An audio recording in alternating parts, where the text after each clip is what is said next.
January 29, 1945. Holtzheim, Belgium. 2:47 p.m. First Sergeant Leonard Funk turns the corner of a snow-covered farmhouse and his heart stops. 90 German soldiers are staring directly at him. Half of them are holding weapons. The other half are frantically grabbing rifles from a pile in the snow. 4 American GIs kneel with their hands behind their heads, execution style. 20 minutes ago, these Germans were prisoners. 80 of them, captured during the brutal house-to-house fighting that just tore through this tiny Belgian village. They were supposed to be secured, guarded, harmless.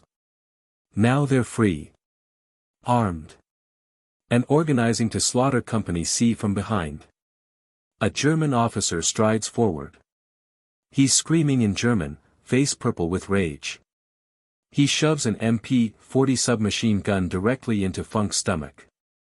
The metal barrel presses hard against his ribs. One pull of the trigger and Funk's insides will be painted across the farmhouse wall. The officer screams again. Louder. Spit flying from his mouth. Funk doesn't speak a word of German. He has no idea what the officer is saying. He looks at the 90 Germans surrounding him. He looks at his 4 disarmed soldiers kneeling in the snow. He looks at the MP-40 pressed against his gut. And Leonard Funk starts laughing. Not a nervous chuckle. Not a subtle smile. Full, shoulder-shaking, uncontrollable laughter. The German officer's face twists from rage to confusion to even greater rage. He screams louder, veins bulging in his neck. Funk laughs harder. What happens in the next 60 seconds will defy every rule of combat, every principle of military tactics, every instinct of human survival.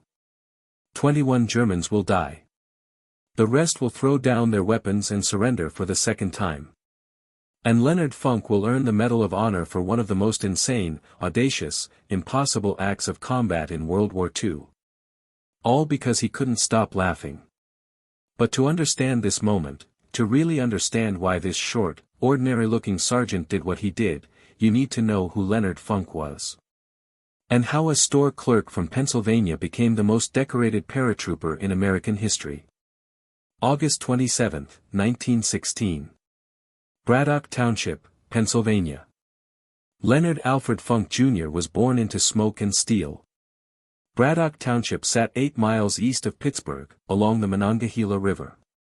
Everywhere you looked, foundries, smokestacks, steel mills pumping black clouds into the sky 24 hours a day.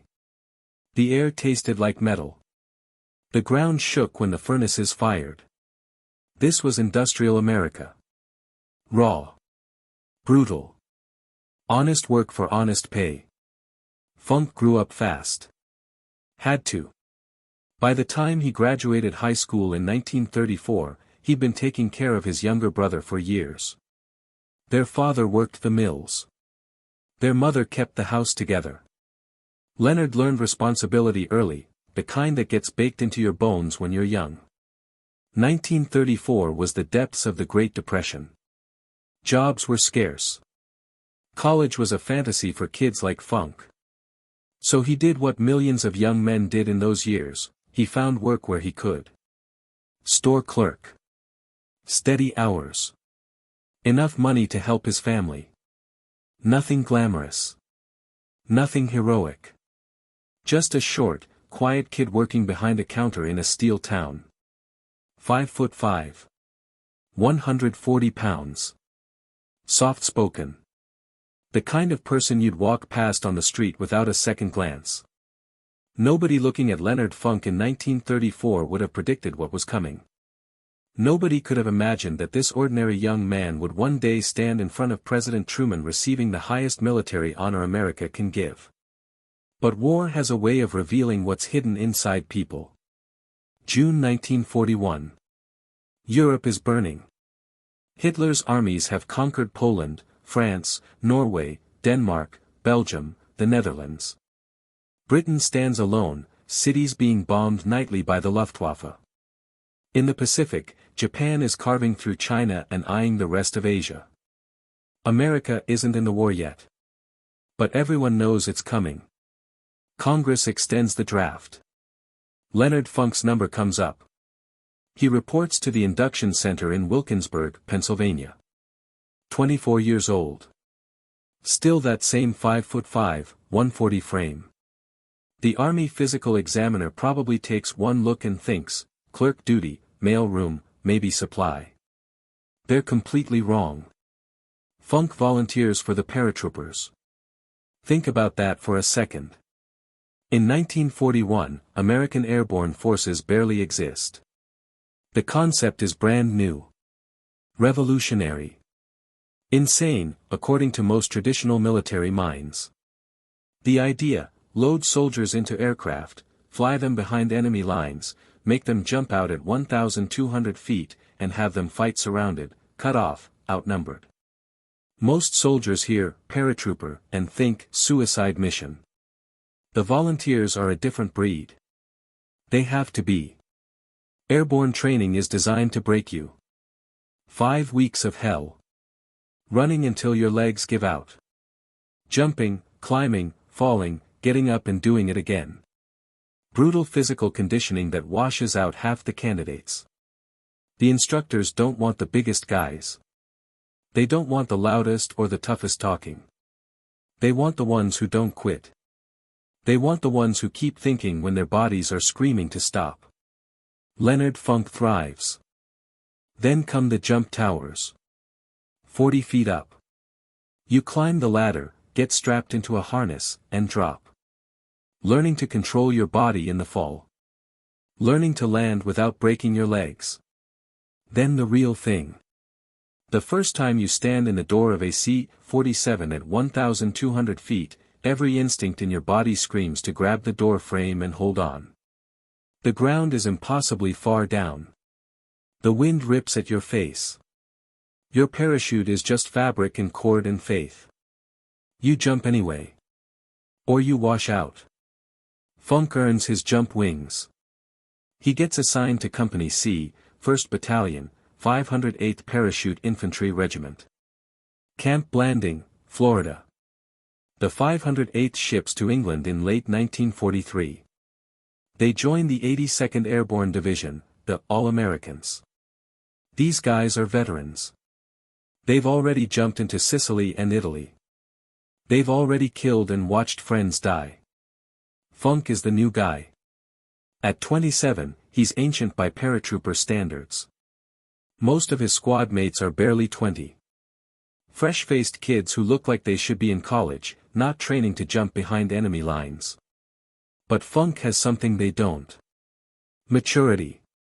Steadiness. The kind of quiet competence that makes men trust you with their lives. By D-Day, he's a squad leader. First, though, he has to survive Normandy. June 6, 1944.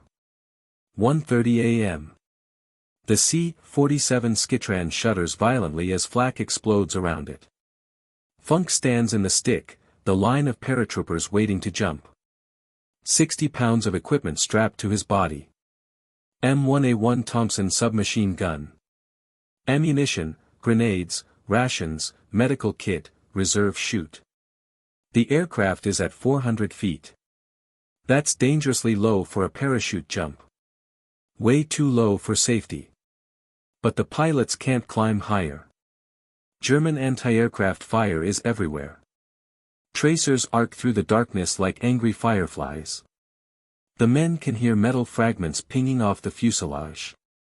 Somewhere over Normandy, France.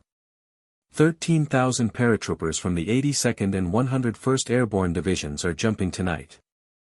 They're supposed to land behind the beaches, secure bridges and crossroads, prevent German reinforcements from reaching the coast where the main invasion force will land at dawn. Nothing goes according to plan.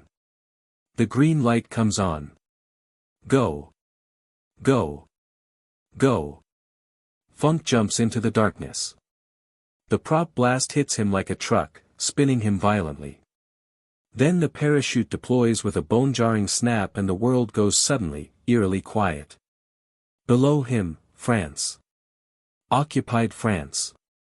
Enemy territory in every direction. The D-Day airborne operation is chaos from the first minute. German anti-aircraft fire has scattered the formations across 50 miles of French countryside. Paratroopers are landing in flooded fields and drowning under the weight of their equipment. Others come down in the middle of German camps and die before they can cut free of their harnesses. Funk lands hard. His ankle twists on impact. Badly sprained, maybe fractured. White-hot pain shoots up his leg. Every step will be agony for the next 2 weeks. But he can walk. He can fight. That's all that matters. He gathers his parachute, buries it quickly, and starts moving through the darkness. Here's the problem: Funk is 40 miles from his drop zone. 40 miles of German-held territory. In the dark. Alone. Within hours, he's collected a group of lost paratroopers. Men from different units, different companies, different regiments. 18 of them eventually. All of them looking for leadership in the chaos. Funk gives it to them. For 10 days, Funk leads this makeshift group through German-occupied territory. They travel at night, hiding by day. They fight when they have to. Funk insists on serving as the lead scout despite his injured ankle, putting himself in the most dangerous position to protect his men. Think about that. He's in constant pain. Every step hurts. And he volunteers to walk point, the position most likely to trigger an ambush, step on a mine, or walk into a German patrol. June 17, they link up with Allied forces. Every single man survives. Not one casualty. 10 days behind enemy lines. 40 miles through occupied France. Leonard Funk brings them all home. He receives the Silver Star, the third highest combat decoration in the U.S. military. Plus a Bronze Star for meritorious service. Plus his first Purple Heart for that ankle injury. Funk is just getting started. September 17, 1944. Operation Market Garden. The largest airborne assault in history.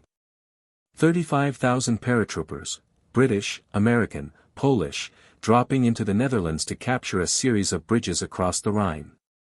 If it works, the Allies will be in Germany by Christmas. Field Marshal Montgomery's plan is ambitious.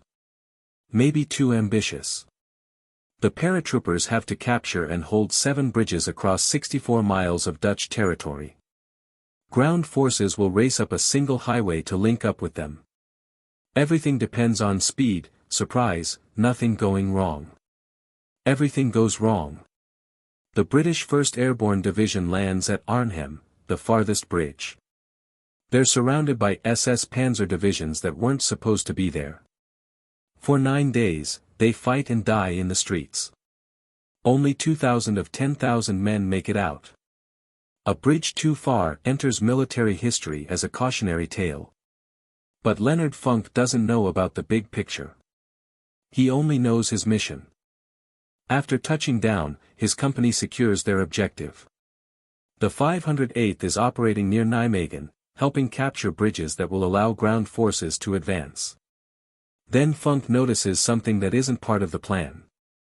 3 German 20mm flak guns are firing at incoming Allied gliders. The gliders carry reinforcements, jeeps, artillery pieces, ammunition, medical supplies. If those guns keep firing, hundreds of men will die before they even hit the ground. The gun position is dug in on high ground near Vauxhall. Approximately 20 German soldiers manning the weapons and providing security. Sandbags, camouflage, interlocking fields of fire. Funk has 3 men with him.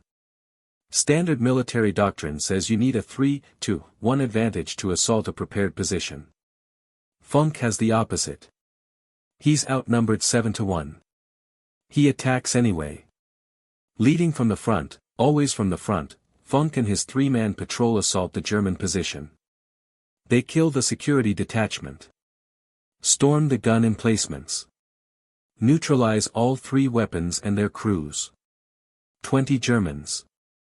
3 Americans. The guns go silent. The gliders land safely. For this action, Leonard Funk receives the Distinguished Service Cross, the second highest decoration for valor in the U.S. military. One step below the Medal of Honor. He now has a Silver Star and a DSC. Two of the rarest combat decorations in the American military. Most soldiers who earn even one are considered heroes for life. Funk still isn't done. December 16, 1944. The Germans launched their last desperate offensive. 3 armies. 400,000 men. 1,400 tanks. 1,900 artillery pieces. They crashed through the American lines in the Ardennes forest, aiming for the port of Antwerp. Hitler's plan is insane, but it almost works.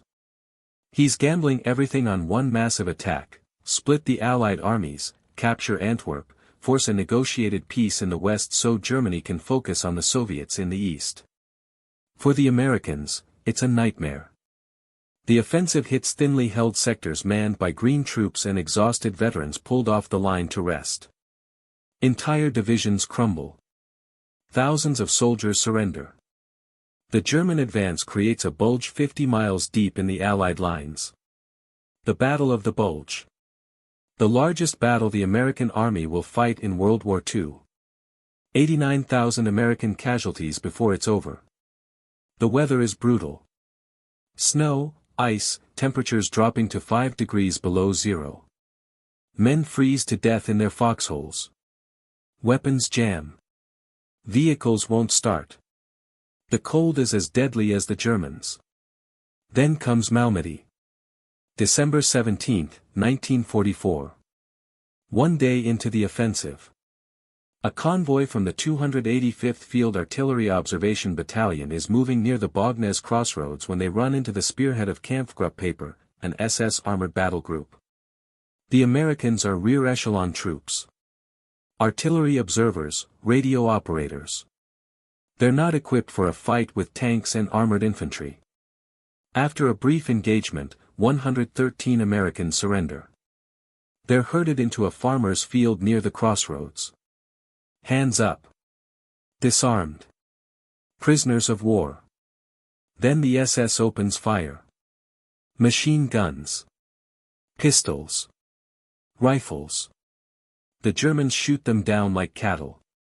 Men who try to run are cut down. Men who fall wounded are finished off with shots to the head. Some SS soldiers walk among the bodies, shooting anyone who moves, anyone who moans, anyone still breathing. 84 Americans die in that field. Some survive by playing dead. They lie in the snow for hours. German boots walking past them. German voices laughing. When darkness comes, 43 survivors crawl away and make it back to American lines. The news spreads through the American army like wildfire. Within hours, everyone knows, the Germans are executing prisoners. Malmedy changes everything. Before this, the war in Europe had rules.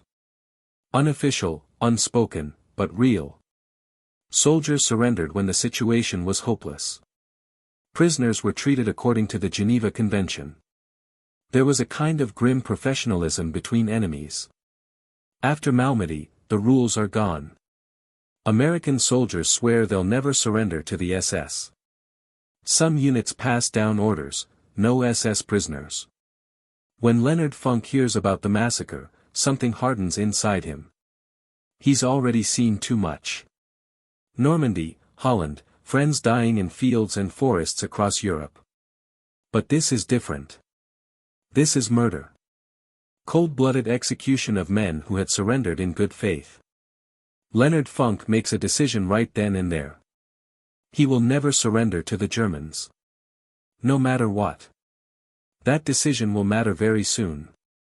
January 29, 1945. Morning. The Ardennes. The German offensive has been broken. Now the Allies are pushing back, village by village, mile by bloody mile. Company C, 508th Parachute Infantry, gets orders to capture the Belgian village of Holzheim. There's a problem. Company C is severely under strength. The executive officer, second in command, has been killed. They don't have enough men for the assault. Funk is now acting executive officer. He looks at his depleted roster and makes a decision that would horrify any traditional officer. He walks to the company headquarters tent. Inside are clerks, supply personnel, cooks, men who normally never see combat. They enlisted as paratroopers, sure, and they've had basic training. But real combat? Most of them have never fired a shot at another human being. You're all infantry now, Funk tells them. Grab your weapons. We're taking that village. He forms a makeshift platoon. 30 men who've spent most of the war behind desks. Funk doesn't care. He needs bodies. He'll turn them into soldiers. The march to Holzheim is 15 miles through waist-deep snow in a driving blizzard. Temperatures well below freezing. Wind cutting through every layer of clothing. German artillery shells explode around them, harassing fire from the flanks. Funk leads from the front. Always from the front.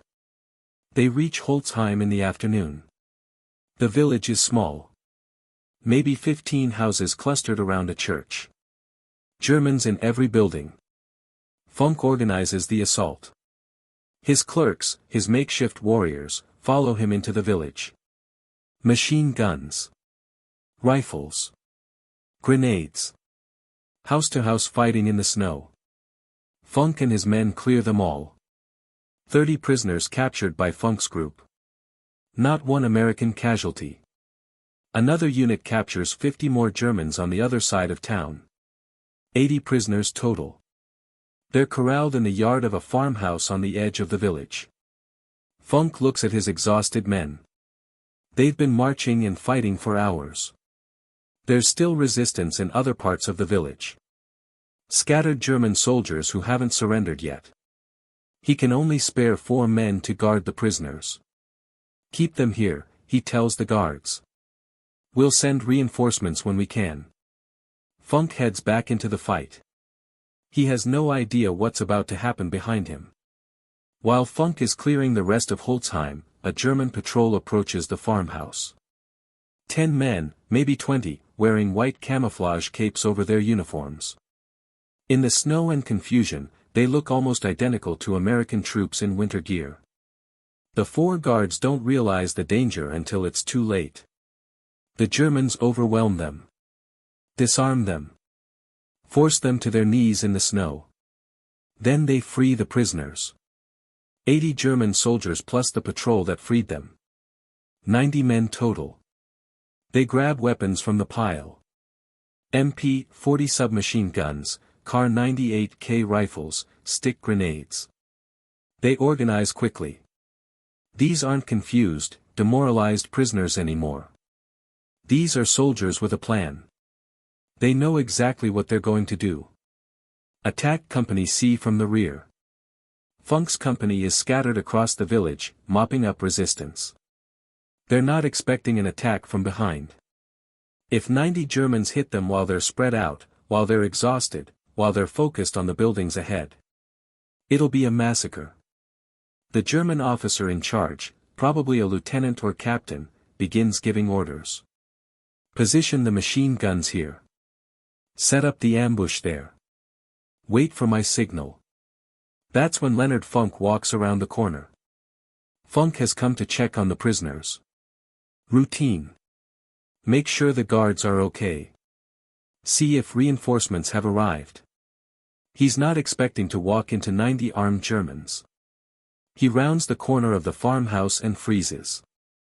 The scene is surreal. His 4 guards are on their knees in the snow, hands behind their heads. The prisoners, who should be unarmed and contained, are standing everywhere. Rifles in their hands. Organizing for battle. One American soldier stands beside Funk. Just as shocked. Just as helpless. The German officer spots Funk immediately. The first sergeant stripes on his sleeve mark him as a leader. A prize. The officer strides forward. Aggressive. Confident. He shoves his MP-40 submachine gun directly into Funk's stomach. The barrel presses hard against his ribs. He screams a command in German. Ergeben Sie sich. Surrender. Drop your weapon. Except Funk doesn't speak German. He has absolutely no idea what the officer is saying. The officer screams again, louder. His face is turning red. Veins bulging in his neck. Funk looks around. 90 Germans. Half of them armed already. The other half still grabbing weapons. His 4 men disarmed and helpless on their knees. One other American soldier beside him, equally helpless. The mathematics of survival are 0. There is no scenario where Leonard Funk wins this fight. He's outnumbered 90-2. 90-1, really, since the other American is unarmed. The sensible thing, the rational thing, the thing that every survival instinct in his body is screaming at him to do, is surrender. Raise his hands. Drop his weapon. Become a prisoner. Maybe they'll treat him okay. Maybe they'll follow the Geneva Convention. Maybe they'll march him to a POW camp and he'll sit out the rest of the war. Maybe. But then Funk remembers Malmedy. 84 Americans murdered in a field. Shot like animals. Left to freeze in the snow. He's already decided. He will never surrender to the Germans. So instead of complying, instead of raising his hands, instead of doing the rational thing, Leonard Funk does something completely inexplicable. He starts laughing. Nobody knows exactly why Funk laughed. After the war, people asked him. Reporters, historians, fellow veterans. Everyone wanted to know. Maybe it was a calculated tactic. A deliberate move to confuse the enemy and buy himself a few precious seconds. Maybe it was stress. The human brain does strange things when faced with certain death. Sometimes it breaks. Sometimes it finds something absurdly funny in the horror. Maybe it was genuine amusement. The absurdity of the situation. An officer screaming in a language Funk couldn't understand, expecting immediate compliance. Funk himself later said he tried to stop laughing but couldn't. Something about the German screaming in German just touched a nerve. Whatever the reason, the effect is devastating. The German officer screams louder. Funk laughs harder. He bends over slightly, shoulders shaking. He calls out to his men, still chuckling. I don't understand what he's saying. Some of the German soldiers start laughing too. They can't help it. The tension is bizarre. Their officer is turning purple with rage. And this American sergeant won't stop cackling while a gun is pressed into his stomach. The officer is completely thrown off. This isn't how prisoners behave. Prisoners beg. They plead. They raise their hands immediately. They comply. They don't stand there laughing in your face. For a few critical seconds, the German officer doesn't know what to do. And Leonard Funk uses those seconds. Still appearing to laugh, still bent over slightly, Funk slowly reaches up toward his Thompson submachine gun. It's slung over his shoulder, the standard carrying position for paratroopers on patrol. The German officer watches. Good. The American is finally surrendering his weapon. Funk's hand closes around the pistol grip of the Thompson. He begins to unsling it. Slowly. Carefully. The German relaxes slightly. He's about to have another prisoner. Another trophy. When this is over, he'll have captured a first sergeant. That's worth bragging about. Then Funk moves. In one motion, faster than thought, Funk swings the Thompson down and brings the muzzle into line. The M1A1 Thompson fires .45 ACP rounds at 600 rounds per minute. At close range, each round hits like a sledgehammer. The bullets don't just wound. They destroy. Funk squeezes the trigger. The first burst catches the German officer's center mass. 3, 4, 5 rounds in less than a second. The officer's chest explodes. He's dead before his brain can register what happened. Before his finger can tighten on his own trigger. He drops like a puppet with cut strings. Funk doesn't stop. Can't stop.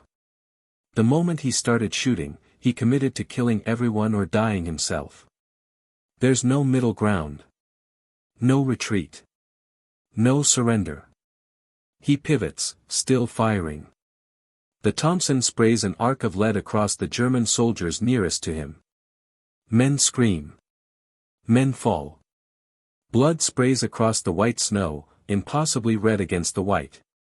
Brass casings tumble through the air, steaming in the cold. The magazine runs dry. 30 rounds gone in seconds. This is the critical moment. A Thompson takes about 2 seconds to reload if you're practiced. If you've done it 10,000 times in training. 2 seconds is forever in a firefight. 2 seconds is enough time for 90 Germans to kill 1 American.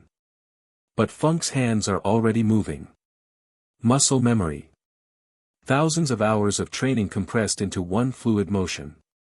He yanks the empty magazine out. Slams a fresh one home. Racks the bolt. Keeps shooting. The whole sequence takes less than a heartbeat. At the same time, he's screaming at his men. Pick up their weapons. Pick up their weapons. The 4 guards, still on their knees, scramble for the rifles the dead Germans have dropped. Seconds ago, they were prisoners about to be executed. Now they're fighting for their lives. The Germans are in complete chaos. Their officer is dead. The American who was just laughing is now killing them. Nobody gave orders for this. Nobody trained them for this scenario. Some of them shoot back. Bullets crack past Funk's head. 1 round kills the American soldier standing beside him. The man drops without a sound. Funk keeps firing. Moving. Killing. His guards have weapons now. They're shooting too. The Germans are caught in a crossfire they never expected. They outnumber the Americans 20-1, but they're scattered, disorganized, shocked. Men are dropping everywhere. Some Germans try to run. Some try to shoot back. Some freeze, unable to process what's happening. Funk methodically cuts them down. 60 seconds. That's all it takes. 21 German soldiers lie dead in the snow.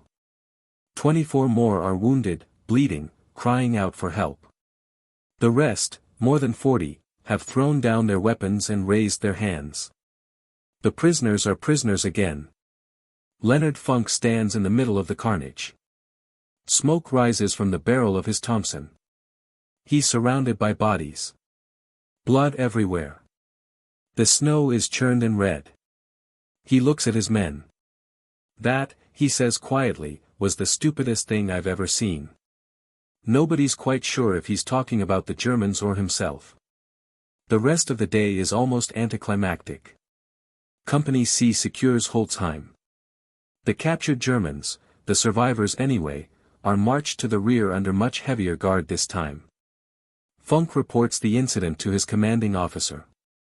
Just another firefight. Just another day in the war.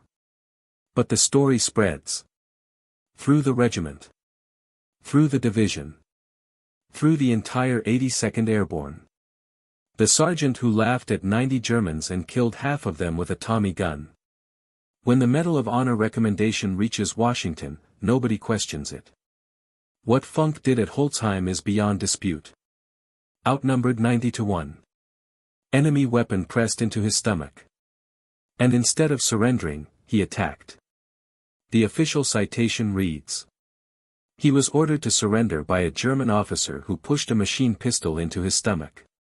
Although overwhelmingly outnumbered and facing almost certain death, First Sergeant Funk, pretending to comply with the order, began slowly to unsling his submachine gun from his shoulder and then, with lightning motion, brought the muzzle into line and riddled the German officer.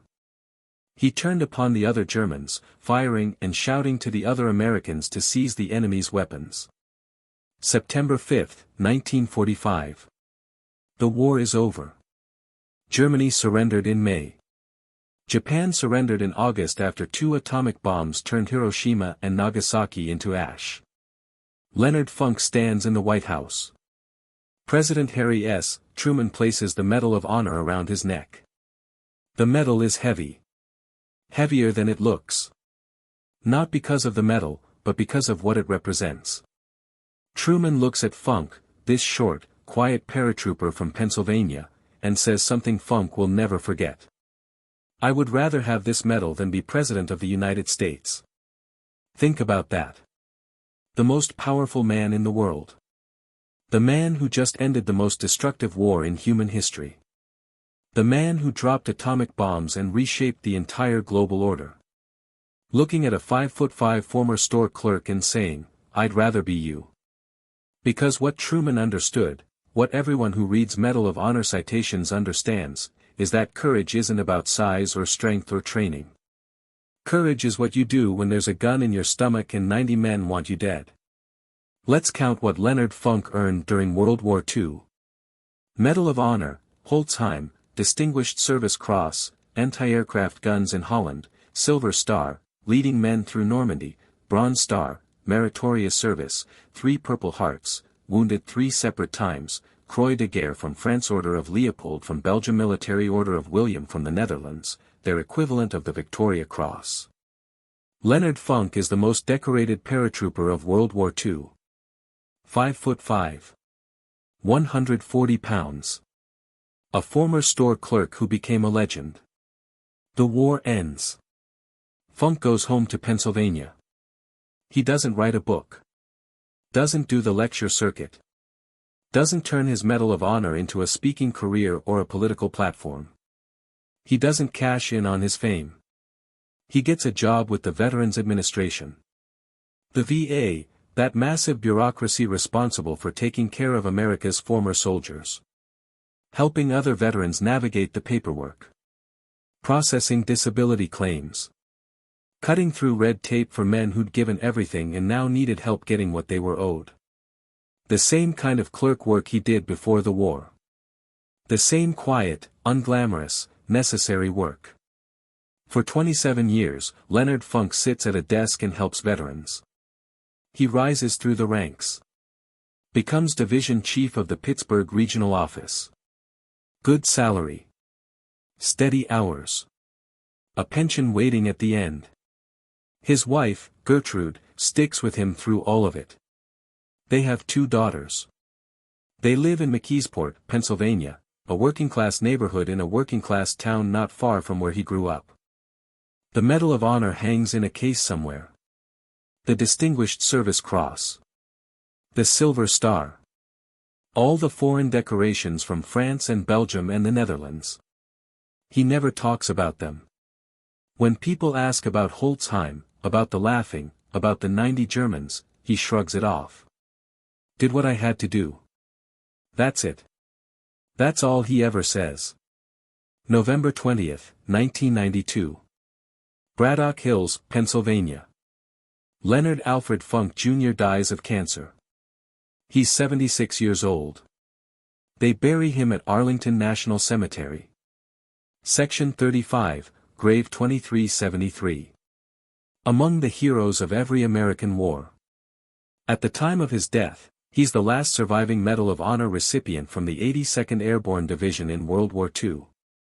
A fitness center at Fort Liberty is named after him. A highway in Pennsylvania bears his name. A post office in McKeesport was dedicated to him in 2023. But most people have never heard of Leonard Funk. They know Audie Murphy, the most decorated soldier of World War II who became a movie star. They know Alvin York, the World War I hero who single-handedly captured 132 Germans. They don't know the short, quiet paratrooper who laughed at 90 Germans and killed 21 of them with a Thompson submachine gun in 60 seconds. Here's what the story of Leonard Funk tells us. War doesn't favor the big. It doesn't favor the strong. It doesn't favor the reckless or the fearless. War favors the ones who keep thinking when everyone else has stopped. At Holtzheim, Leonard Funk had every reason to surrender. The math was impossible. 90 against 1. A gun in his stomach. His men already captured. Any rational person would have given up. But Funk wasn't thinking about the math. He was thinking about Malmedy. About 84 Americans murdered in a field. About what the Germans did to prisoners. And he was thinking about his men, the 4 guards on their knees, the soldiers scattered across the village who would be hit from behind if these Germans escaped. So he laughed. Maybe as a tactic. Maybe from stress. Maybe because the whole thing struck him as absurd. And while the German officer was confused, while everyone was off balance, Leonard Funk made his move. 60 seconds later, he was standing in a field of bodies. Alive when he should have been dead. That's courage. Not the Hollywood version. Not the action movie version where the hero never doubts, never fears, never hesitates. Real courage. The kind where you're terrified, where the odds are impossible, where every instinct screams at you to quit. And you do it anyway. Because people are counting on you. Because surrender isn't an option. Because sometimes, when there's a gun in your stomach and 90 enemies surrounding you, the only choice is to laugh at death. And pull the trigger. Leonard Alfred Funk Jr. August 27, 1916, November 20, 1992 Medal of Honor Distinguished Service Cross Silver Star 3 Purple Hearts. The most decorated paratrooper in American history. A store clerk from Pennsylvania who became a legend. And the man who laughed at death, and lived to tell about it.